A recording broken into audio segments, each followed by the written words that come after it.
Ok, ya entendido el tema de fisiopatología, vamos a hablar directamente de lo que es la definición clínica y los principales conceptos, ¿no? De acuerdo a una revisión de la guía en 2018 que se denomina Cuarta Definición Universal de Infarto del Miocardio. Ok, sí revisaron la guía que les envié el viernes.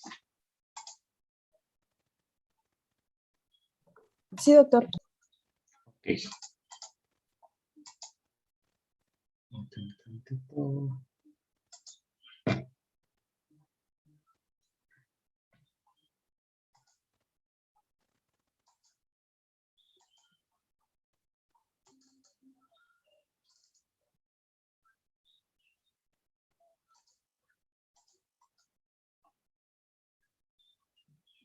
Déjenme unos minutitos, permítanme.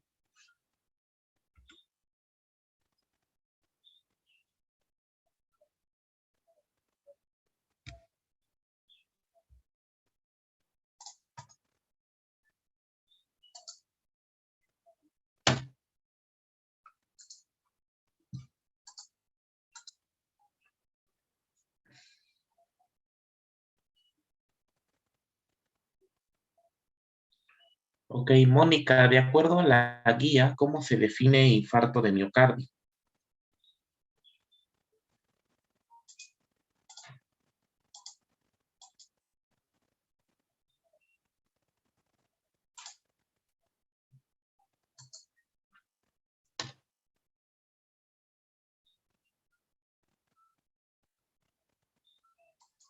Ok, ¿sí me escuchaste? Mónica.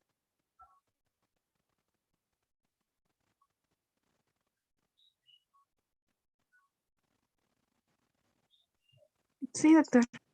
Ok. ¿Cómo se define, de acuerdo a la cuarta definición, cómo se define infarto de miocardio?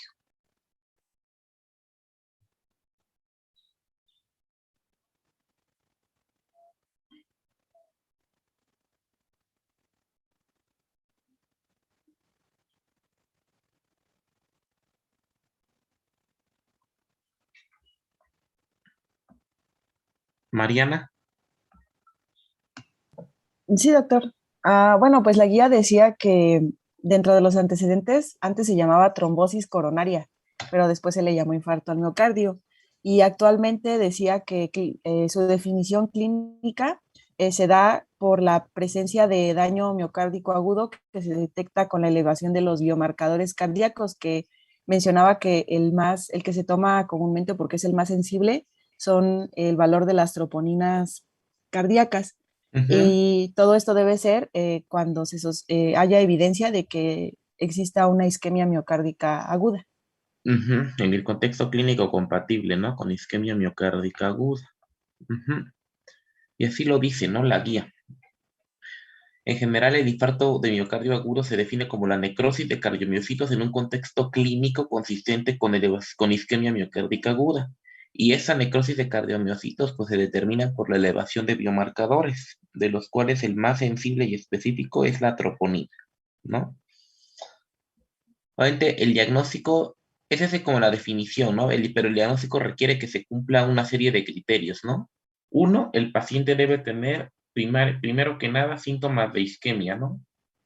Debe tener síntomas de isquemia miocárdica. Dos, ese vendría siendo un criterio clínico, ¿no? Síntomas.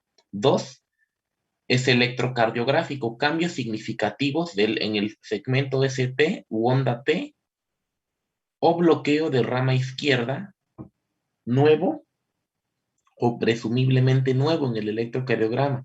Digo, muchas veces el paciente nunca se ha tomado un electro en su vida y llega con un bloqueo de rama izquierda a urgencias. A lo mejor no sabemos si es realmente nuevo, pero si está en un contexto clínico compatible, presumiblemente se puede asumir como un cambio nuevo, ¿sí? Un bloqueo de rama izquierda de nueva presentación.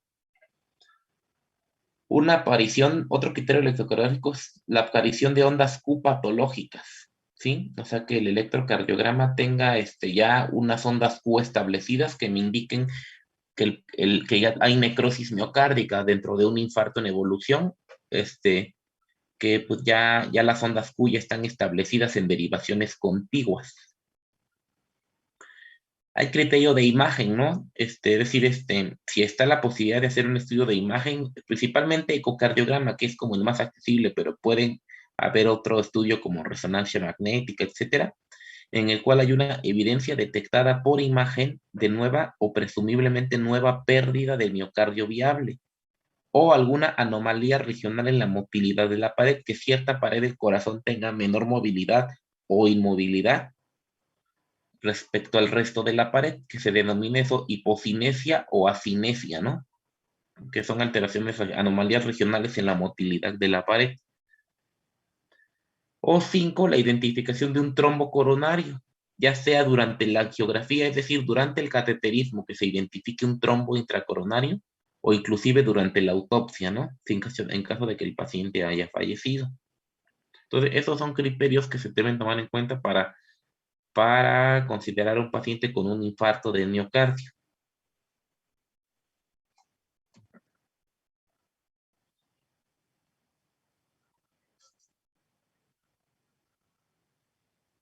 Ok, Jesús, ¿me escuchas? Jesús Alfredo.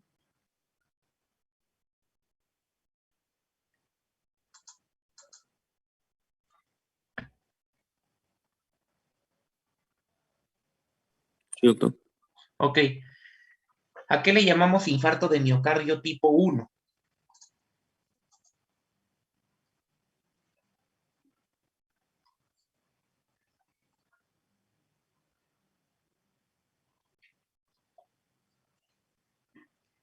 De acuerdo a la guía, hay 5 tipos de infarto, ¿no? ¿Cuál es el tipo 1, Jesús?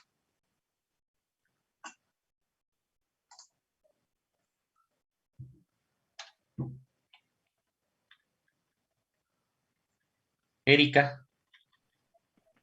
Bueno, la guía dice que es el que se causa por una enfermedad coronaria aterotrombótica y este es se debe a una rotura de o que se lesione una placa aterosclerótica. Ok. Corresponde a la mayoría de los infartos, ¿no? Que es la mayoría del porcentaje del total. Y pues es dentro del espectro fisiopatológico de la ruptura o erosión de una placa aterosclerótica, ¿no? Es decir, el infarto tipo 1 es aquel que es causado por enfermedad coronaria aterotrombótica, es decir, por la ruptura o erosión de una placa de ateroma que se traduce en aterotrombosis y en oclusión aguda de la arteria por formación de un trombo, ¿no?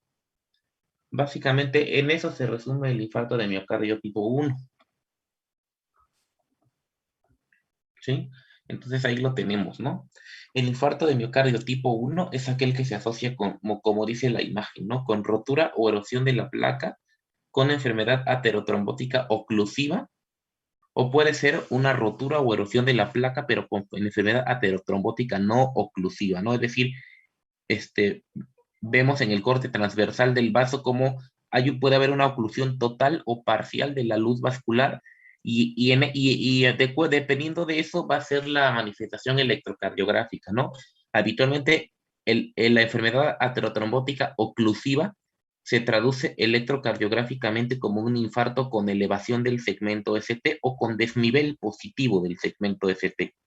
Y habitualmente el trombo de la enfermedad aterotrombótica no oclusiva, el de abajo, se traduce como un síndrome coronario agudo sin desnivel del segmento ST, que obviamente con elevación de biomarcadores lo denominamos infarto, ¿no? O sea, los biomarcadores cobran la importancia de estar elevados para que realmente ese SICA sin elevación del segmento ST se considere un infarto de miocardio sin elevación del segmento ST, ¿no?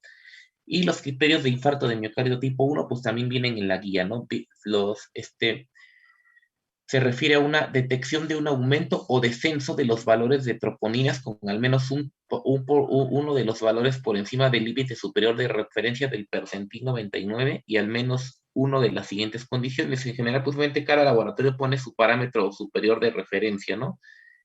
Y muchas veces el infarto no lo detectan en el momento agudo cuando está en su pico máximo, sino que ya van agarrando las troponinas en descenso, pero ese descenso se encuentra todavía dentro de al menos un valor por encima del límite superior de referencia del %99, ¿no?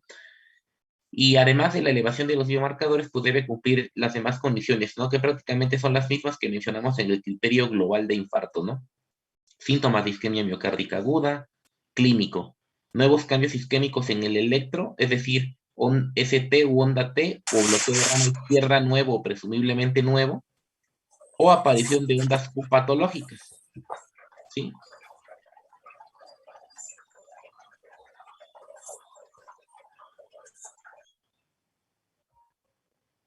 Ok, ya apagaron el micrófono por allá, porfis, ok. Entonces, nuevos cambios isquémicos en el electro o aparición de ondas Q patológicas que vienen siendo criterios electrocardiográficos, ¿no? Por imagen, evidencia de pérdida de miocardio viable o anomalías regionales en la motilidad de la pared nueva siguiendo un patrón compatible con etiología isquémica, o la identificación de un trombo coronario, ya sea por angiografía con imagen intracoronaria o por autopsia, ¿sí? Entonces, no hay duda, ¿no? Con los criterios de infarto de miocardio tipo 1. Oscar, ¿me escuchas? Sí, doctor. Ok. ¿A qué le llamamos infarto de miocardio tipo 2? Bueno, igual la guía mencionaba que había un desequilibrio, ¿no? Como que igual pérdida de oxígeno, pero a diferencia de esta, daba un ejemplo, que era cuando había, por ejemplo, isquemia, no, perdón, hemorragia gastrointestinal. Entonces, como que por ahí, digamos que había como que pérdida de hemoglobina y mencionaba otras cosas. Y pues eso, al perder hemoglobina, pues perdemos aporte de oxígeno, podríamos decirlo así, y se ve reflejado en el miocardio. Ok. Mm, Daniel Antonio,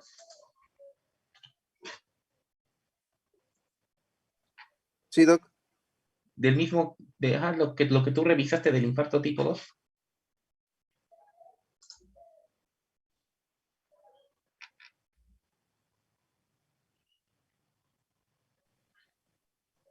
Bueno, pues es también parte de lo que dijo el compañero, que es un desajuste entre el aporte y la demanda del oxígeno. Ujú. Pues, decía que se debería de considerar, a diferencia del infarto tipo 1, porque tiene un mecanismo diferente en cuanto a la isquemia que se produce, que puede ser multifactorial o que se relaciona con una perfusión miocárdica. También decía que puede haber o no rotura de la placa. Ok. De hecho, en general no hay rotura de la placa, ¿no? Esa es como la principal diferencia con el infarto de miocardio tipo 1, ¿no? Que bueno, que sí hay condiciones que causan desequilibrio de aporte y demanda, pero no se asocian a una rotura aguda de la placa o erosión de la placa de ateroma, ¿sí? Entonces, esa es la principal diferencia. Y aquí lo vemos, ¿no? El infarto, el mecanismo, la guía comenta que el mecanismo fisiopatológico que conduce al daño miocárdico isquémico es por el desajuste entre el aporte y la demanda de oxígeno. Y a eso es a lo que se le denomina infarto de miocardio tipo 2. Por definición, la rotura aguda de una placa de ateroma no es característica de este tipo de infarto, ¿no? Obviamente, en presencia de pacientes que ya tienen enfermedad coronaria conocida o posible, puede haber factores precipitantes, ¿no? O factores estresantes agudos, como había mencionado su compañero, ¿no? Una hemorragia gastrointestinal, ¿no? O una taquiarritmia sostenida con manifestaciones clínicas de isquemia. Eso puede producir daño miocárdico, es decir, elevación de biomarcadores y un infarto de tipo 2. ¿Eso por qué? Pues porque el aporte del flujo sanguíneo de miocardio y que está isquémico en ese momento no es suficiente para satisfacer el aumento de las demandas por la condición de estrés en la cual se produjo, ¿no? Obviamente es variable el umbral isquémico en cada caso, ¿no? Y la definición o los criterios de infarto de miocardio tipo 2 es lo mismo, ¿no? Una detección de un aumento o disminución de los valores de troponina con al menos uno de los valores por encima del límite superior de referencia del percentil 99 y evidencia de desequilibrio entre la demanda y el aporte de oxígeno miocárdico, no relacionado con trombosis coronaria, en presencia de al menos una de las siguientes condiciones. Es decir, el paciente debe tener síntomas de isquemia miocárdica, cambios electrocardiográficos, ya sea nuevos en el ST, en la onda T o bloqueo de rama izquierda, o ondas Q patológicas que establezcan ya una necrosis, o evidencia por imagen igual de miocardio, de pérdida de miocardio viable o nuevas anomalías regionales en la motilidad de la pared con un patrón compatible con isquemia miocárdica, con etiología isquémica. Ahí no entra el criterio del trombo, porque si no, ya no es infarto tipo 2, sino tipo 1, ¿no? Es la única diferencia. Y ahí vemos ejemplos de condiciones en las imágenes, ¿no? Un paciente que ya tiene enfermedad coronaria conocida o probable, pero tiene una obstrucción crítica, pero sin rotura de la placa, es decir, no hay una trombosis, pero es una obstrucción a lo mejor del 80, del 90% de la luz del vaso crónica, no aguda, pero que en situaciones de estrés como una hemorragia, una taquiarritmia, etcétera, pues en ese momento agudo la demanda supera el aporte y por lo tanto se produce daño miocárdico, elevación de biomarcadores de necrosis y por lo tanto un infarto por definición, ¿no? O un paciente que no tiene enfermedad coronaria significativa, pero hace vasoespasmo o disfunción coronaria microvascular, por ejemplo, los pacientes jóvenes usuarios de cocaína, ¿no? Pueden hacer vasoespasmo. O pacientes que no tienen obstrucción coronaria, pero hacen disfunción microvascular. Hay un espectro de la enfermedad coronaria que causa angina por disfunción microvascular coronaria, ¿sí? También hay casos asociados a disección coronaria no aterosclerótica. También hay ciertas enfermedades o inclusive casos espontáneos donde puede suceder una disección de la coronaria sin presencia de enfermedad aterosclerosa y eso también condicionar un infarto de miocardio tipo 2, una disección coronaria. O cualquier otra condición que desequilibre el aporte y demanda por sí solo, ¿no? Sin enfermedad coronaria presente, como una anemia, habían dicho. Aquí vemos cómo es el contexto clínico o el marco de referencia más bien del infarto de miocardio tipo 2, ¿no? Teniendo en cuenta el contexto clínico y los mecanismos fisiopatológicos atribuibles a la isquemia miocárdica aguda, ¿no? Ahí vemos cómo el infarto de miocardio tipo 2 puede tener como contexto ser secundario a otra enfermedad o proceso, o ser la principal causa de la presentación clínica, por ejemplo, un paciente que llega con dolor torácico o urgencias, ¿no? Y los mecanismos, pues en general se entiende como ya habíamos dicho, desequilibrio entre aporte y demanda de oxígeno, sabiendo que el umbral isquémico varía considerablemente en relación con la magnitud del factor de estrés y el grado de enfermedad cardíaca subyacente, ¿no? Aquí hablamos de un paciente que puede presentar aterosclerosis coronaria fija, pero no hay rotura de la placa, es decir, no hay ruptura o erosión que genere una trombosis. Puede haber en el contexto un espasmo coronario o disfunción coronaria microvascular, decíamos, por ejemplo, el paciente cocainómano, ¿no? O una embolia coronaria, es decir, un trombo que se formó en otro sitio y cuyo émbolo viajó hasta la arteria coronaria, ¿no? Pero en este caso no hay una trombosis aguda de ninguna placa, sino que el émbolo viajó de otro sitio, ¿no? Pacientes con disección coronaria, ¿no? Que hacen un hematoma intramural dentro de la pared vascular, y esa disección coronaria pues puede condicionar ese desequilibrio entre aporte y demanda de oxígeno. Una taquiarritmia sostenida, o sea, una taquicardia que disminuye el aporte de oxígeno y aumente sus demandas, pues puede condicionar también isquemia miocárdica aguda y un infarto tipo 2, si se documenta elevación de biomarcadores y clínica compatible, ¿no? Además de los cambios electrocardiográficos o alteraciones regionales por imagen de la motilidad de la pared. Un paciente con hipertensión grave, ¿no? O con hipertrofia ventricular izquierda en el contexto de una crisis hipertensiva, pues también podría ser un daño miocárdico, ¿no? Por desequilibrio de oferta y demanda. O el paciente con bradiarritmia grave, también el extremo opuesto también es válido. Pacientes con bradiarritmia severa de 30, 30 y tantos latidos, que pues no generan un gasto cardíaco suficiente para satisfacer las demandas locales, ¿no? El paciente con insuficiencia respiratoria, pues al no tener un aporte de oxígeno adecuado, pues también puede repercutir en otros órganos, incluyendo el corazón. La anemia grave, también por disminución del contenido de oxígeno secundario a un menor transporte del mismo por la disminución de la hemoglobina. O el paciente con hipotensión o estado de choque que implica pues un menor aporte de oxígeno hacia los tejidos, incluyendo el miocardio.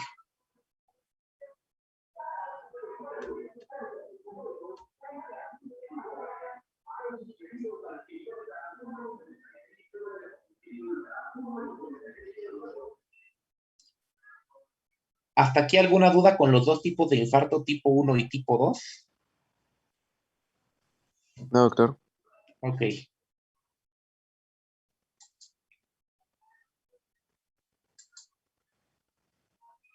Cora, ¿me escuchas?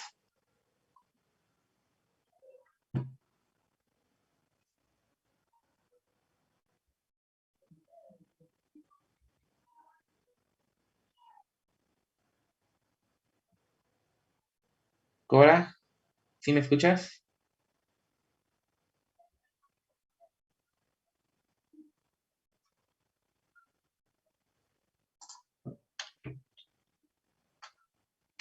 Carla.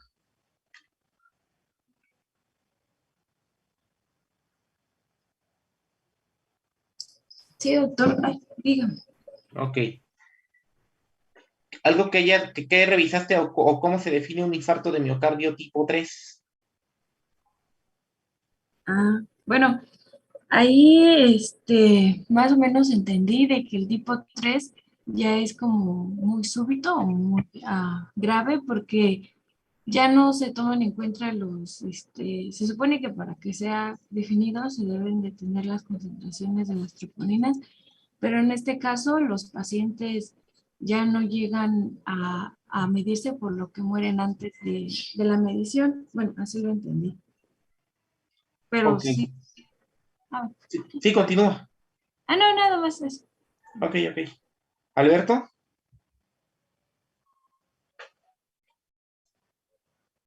Pues, pues lo que dijo mi compañero pues fue muy acertado. Nada más le agregaría que esta clasificación nos sirve nada más para separar dos cosas, separar los infartos fatales de los de muerte súbita cardíaca, que ya sea que puedan tener un origen cardíaco o no. Ok. Pues en general, bueno, la guía es muy clara diciendo que la detección de biomarcadores sanguíneos es fundamental, ¿no? Para establecer el diagnóstico de infarto. Pero algunos pacientes pueden mostrar síntomas típicos, ¿no? Que indican isquemia miocárdica, alteraciones del electrocardiograma presumiblemente nuevas o inclusive llegar con una fibrilación ventricular, que ya es sabes que ya es una arritmia premortem, y el paciente morir antes de que se obtengan la sangre para determinar biomarcadores cardíacos. Es decir, el paciente tiene síntomas, el paciente sufre muerte cardíaca, tiene síntomas compatibles con isquemia miocárdica, acompañada de alteraciones en el electro presumiblemente nuevas o fibrilación ventricular, pero los pacientes mueren antes de obtenerse muestras sanguíneas para la determinación de biomarcadores, o se llegaron a determinar las primeras muestras, pero el paciente murió antes de que se hubiera producido o detectado el aumento de los biomarcadores, o la curva enzimática como tal, ¿no? O cuando el infarto, porque a lo mejor es un paciente que le tomaron nada más enzimas tempranas, salieron normales y murió antes de que le pudieran determinar una segunda muestra con elevación de las mismas, ¿no? O que el infarto de miocardio se detectó por autopsia. Entonces, en este contexto, tu paciente tuvo un infarto de miocardio tipo 3 cuando a lo mejor no lo confirmaste por biomarcadores, pero sí en la autopsia, o el paciente murió antes de que le pudieras hacer una curva enzimática adecuada para determinar el diagnóstico por elevación de biomarcadores, que como hemos dicho, es un aspecto fundamental en el diagnóstico, ¿no? Entonces, Efectivamente, dijeron que esa categoría permite separar episodios de infartos fatales de un grupo mucho más numerosos de episodios de muerte súbita, ¿no? De origen cardíaco. A veces el paciente hace muerte súbita, pero por otras causas, por arritmias fatales sin relación a isquemia, o por tener alguna otra condición como una miocardiopatía hipertrófica o una estenosis aórtica, ¿no? Que esos pacientes pueden hacer muerte súbita también. Ok, aunque bueno, también especifica que cuando se diagnostica un infarto tipo 3 y la autopsia revela la evidencia de infarto reciente con un trombo fresco o reciente en la arteria culpable o en la arteria relacionada, el infarto tipo 3 se reclasifica como tipo 1 por la documentación de un trombo, ¿no? O sea, al documentar un trombo, inmediatamente restratificas a su infarto como tipo 1. Pero si no le hacen autopsia y solamente asumen que el paciente murió de un infarto por síntomas y por el electro, pero sin elevación de biomarcadores, es un tipo 3. Ujú. Ok. Aquí va una pregunta un poquitito más amplia. Daniel de Alba. Sí, doctor. Ok. ¿Qué leíste del infarto de miocardio tipo 4?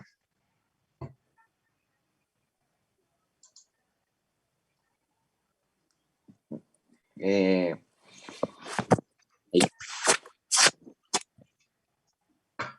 Creo que era el que tenía una relación con las elevaciones del segmento ST y es donde se observaba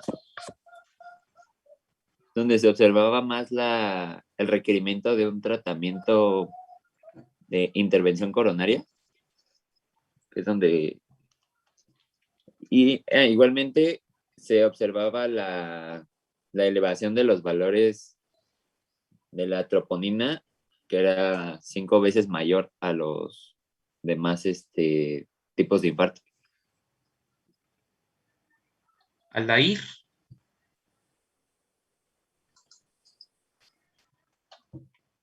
¿Qué leíste del infarto tipo 4, Aldair?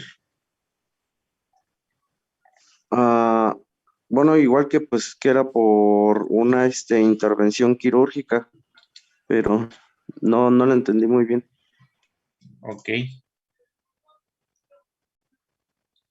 Camila. Sí, doctor. Bueno, en la guía venía que además esto debía cumplir ciertas características como cambios isquémicos nuevos en el electrocardiograma, como aparición de ondas patológicas, también evidencia por imagen por pérdida del miocardio viable o nuevas anomalías regionales de la motilidad de la pared con un patrón compatible con una etiología isquémica y también hallazgos angiográficos compatibles con una complicación relacionada con el procedimiento que limita el flujo y como una disección coronaria. Ok, Mariana. Ajá, pues bueno, básicamente el infarto tipo 4 es el que está relacionado con procedimientos cardíacos y hablaba, por ejemplo, con intervención coronaria percutánea o cirugías de revascularización coronaria. Y a su vez decía que este infarto, dependiendo del tipo de procedimiento, se puede dividir en subtipos. Están el 4A, que es el que se relaciona con intervención coronaria percutánea, el Ajá. 4B que se relaciona con trombosis del stent, el 4C que se relaciona a restenosis. Ajá. Ok. En términos generales entendemos el infarto tipo 4, como dice Mariana, en relación a que es un infarto relacionado con la intervención coronaria percutánea. Inclusive la cirugía de revascularización entra dentro del infarto tipo 5, pero en el infarto tipo 4 se relaciona con el cateterismo, pues, con la intervención coronaria percutánea, o hasta 48 horas después del procedimiento índice. Esto en el infarto tipo 4A, ¿no? En general, y así lo menciona la guía. A ver, vamos a pasarlo. Aquí dice, ¿no? Dice que básicamente así se define el infarto tipo 4, ¿no? Infarto de miocardio relacionado con ICP, que quiere decir intervención coronaria percutánea, ¿no?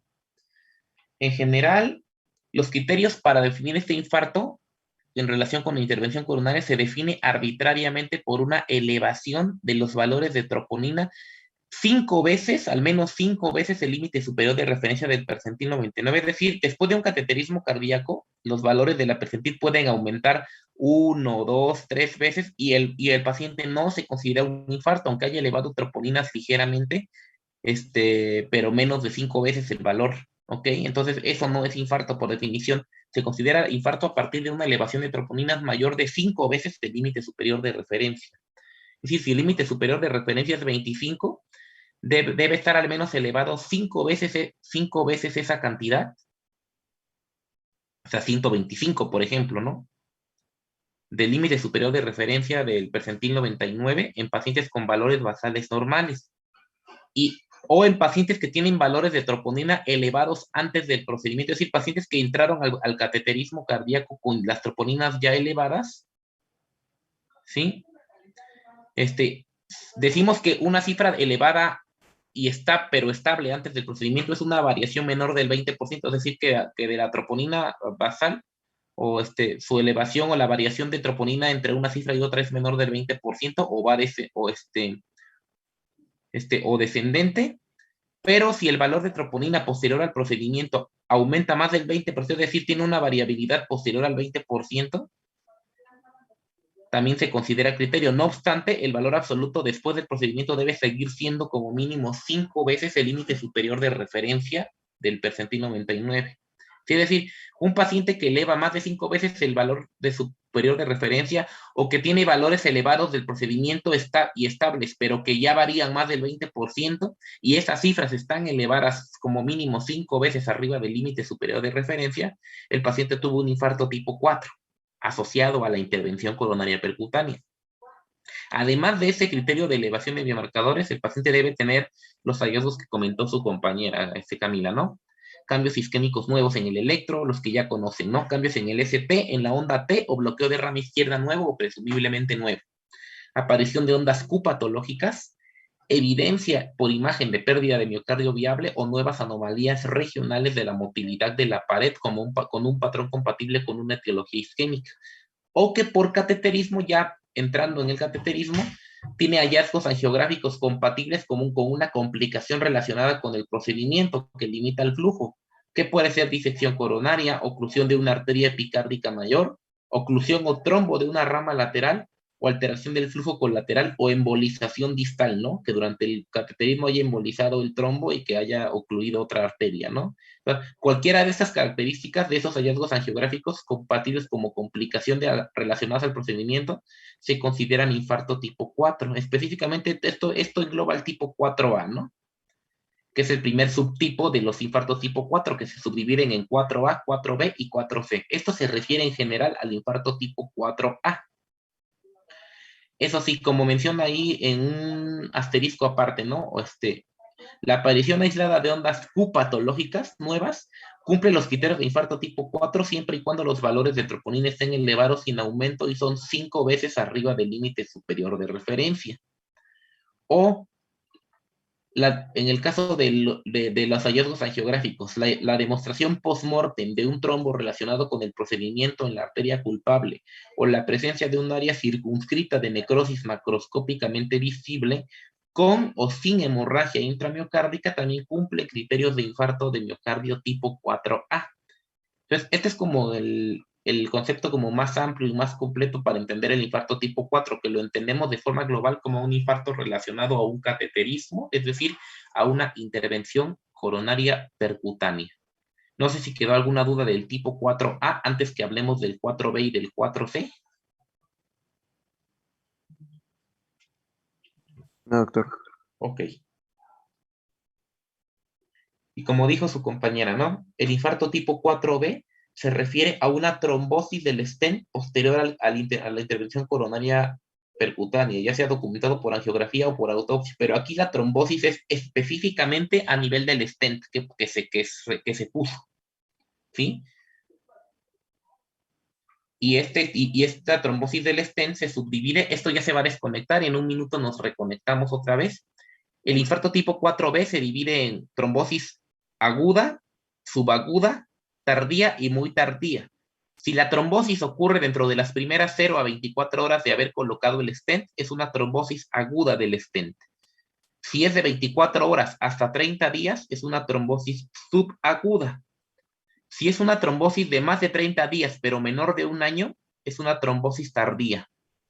Y si la trombosis fue mayor a un año después del procedimiento, pero se evidencia que la trombosis es a nivel del stent, es una trombosis muy tardía del stent. ¿Sí? Esos conceptos apréndaselos, también va a ser pregunta, para que revisen la división de aguda, subaguda, tardía y muy tardía. Y bueno, ahorita que nos conectemos hablamos del infarto tipo 4C, porque esto ya se va a desconectar.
Oye, ¿ya me escuchan? Sí, doctor. Sí, Ok. doctor. Regresamos al infarto tipo 4. Entonces, el infarto tipo 4 es nuevamente relación a una intervención coronaria percutánea. Ese vendría siendo el 4A. El 4B es aquel relacionado a una trombosis del stent y que se subdivide de acuerdo a tiempos. Y el 4C es una restenosis del stent o restenosis posterior a la intervención coronaria percutánea, es decir, que la arteria se empieza a estenosar de nueva cuenta a nivel de donde se puso el stent, es decir, es una restenosis intra-stent, ¿no? Ese es un infarto tipo 4C, para que se acuerden que el 4C es una restenosis, el 4B es una trombosis, y el 4A es relacionado con ICP y puede ser cualquiera de esas características que dice ahí, ¿no? Complicación que limita el flujo, como disección coronaria, oclusión de una arteria epicárdica mayor, oclusión o trombo de una rama lateral, alteración del flujo colateral o embolización distal, ¿no? ¿Quedó alguna duda con el infarto tipo 4 y sus subdivisiones?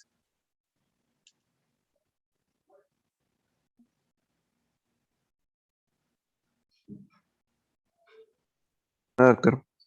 Ok.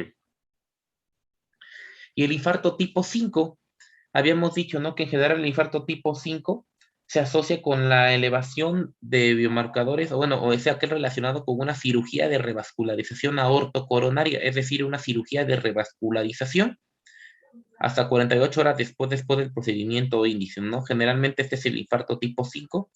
Y pues es sabido que también una cirugía de revascularización por sí sola también puede elevar biomarcadores hasta ciertos límites, ¿no? Y no necesariamente significar que se esté infartando. Por lo tanto, se estableció de forma arbitraria o se definió como la elevación de biomarcadores de los valores de troponinas hasta 10 veces, aquí son 10 veces, en el cateterismo es 5 y en la cirugía de corazón abierto son 10, hasta 10 veces el límite superior de referencia del percentil 99 en pacientes igual con valores basales de troponina normales, o en pacientes con valores prequirúrgicos de troponina elevados pero estables, en cuya variación es menor del 20% o está en descenso. La troponina después del procedimiento debe subir más del 20% de esa variabilidad, pero el valor absoluto después de la intervención tiene que seguir siendo mayor de 10 veces el límite superior de referencia para que se considere criterio de infarto. ¿Sí? Y bueno, además debe cumplir esas características que, bueno, que ya se han repetido mucho en todos los tipos de infarto, pero que es importante recordar. Aquí es la aparición de ondas Q patológicas nuevas, la oclusión nueva del injerto o de la coronaria nativa angiográficamente documentada, es decir, el injerto es el puente, ¿no? O la coronaria nativa, la coronaria ya existente. Evidencia por imagen de pérdida de miocardio viable o de nuevas anomalías regionales en la motilidad de la pared en patrón compatible con una etiología isquémica. Y respecto a las ondas Q, pues aquí dice, la aparición independiente de nuevas ondas Q patológicas cumple criterios de infarto tipo 5 si los valores de troponina son altos y ascendentes, aún siendo menor de 10 veces el límite superior de referencia del percentil 99. Si después del infarto, si después de la cirugía de revascularización se documentan esas ondas Q, aunque el valor sea menor al 10%, también se considera criterio. Ok. Y bueno, en este diagrama, creo que nos es útil para entender el contexto o el espectro del daño miocárdico. No toda elevación de biomarcadores es infarto de miocardio. Entonces debemos entender también más adelante, vamos a hablar del concepto de daño miocárdico. O, a ver, permítanme.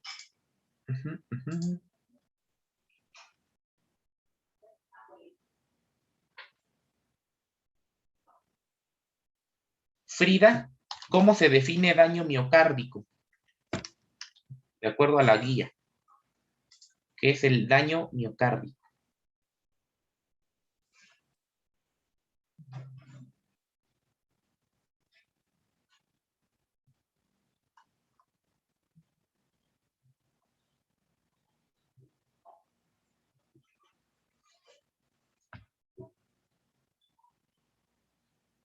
Sí, está. ¿Sí me escuchaste, Frida?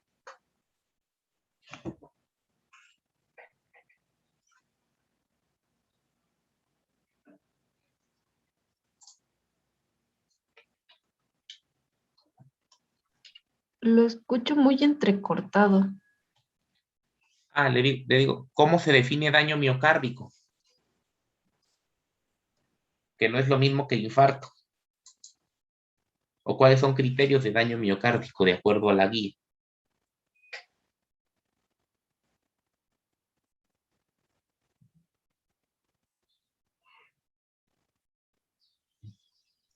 Lo sigo escuchando muy entrecortado, doctor.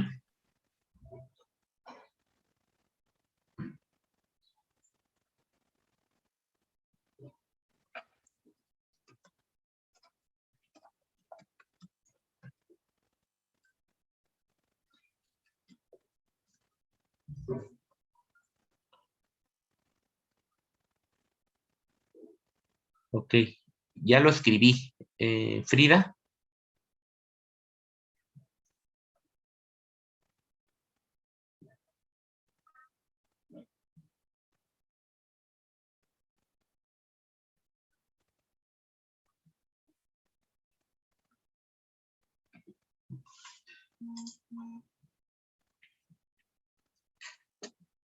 Jonathan.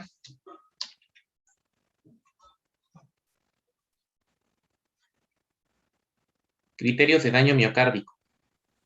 Doctor Jonathan me dijo que creo que se está saliendo de la reunión. No sé si ahorita está aquí adentro. Ok. Permítame un momento, voy por mi cargador.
Ok, ok, ojalá esto no se apague.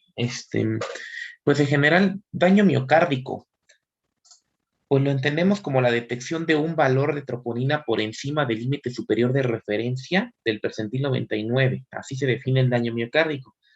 Pero si se considera que el daño miocárdico es agudo, si hay aumento o reducción de los valores de troponina.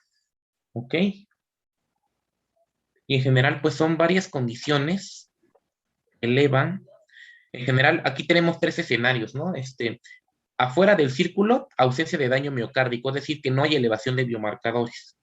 Dentro del círculo intermedio, del círculo color rosado tenue, hablamos de un aumento de troponinas, pero sin contexto clínico compatible con isquemia, ¿no? Es decir, es lo que definimos daño miocárdico, que elevó biomarcadores, pero el paciente no tiene clínica de isquemia.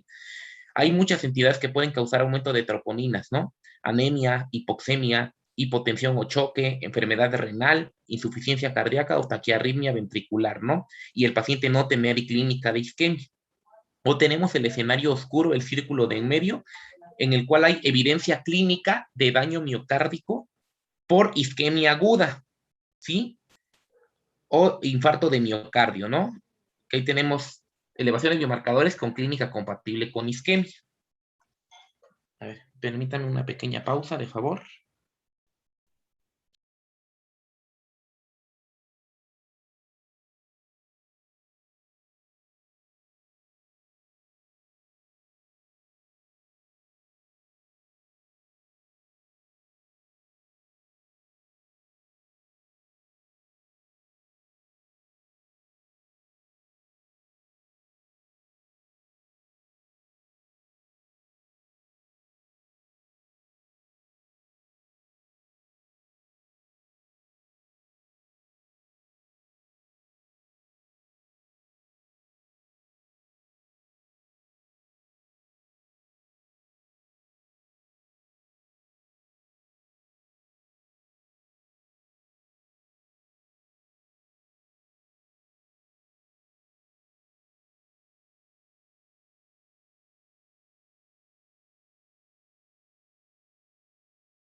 Ok, sí. ¿Me escuchan? Le digo, causa de elevación de troponinas que no sea infarto. Daniel López.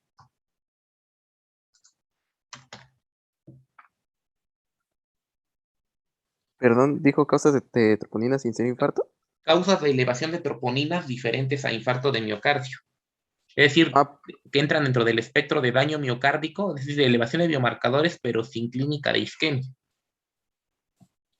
pues es que, por ejemplo, ahí en lo que venía en la guía, pues era lo que yo había entendido de, por ejemplo, en aumento de troponina T, pero que mencionaba que pues no era como que específica porque esa podría ser la que podría resultar de el daño de músculo esquelético, pero refiriéndose al esquema, yo había entendido que, por ejemplo, en la hipoxemia o la anemia, que es parte de lo que abarca como toda esa parte blanca del diagrama, son como las etiologías que podrían dar ese aumento de troponinas, pero sin ese daño miocárdico. O al menos Ok, así fue como yo lo interpreté. ok. Mariana.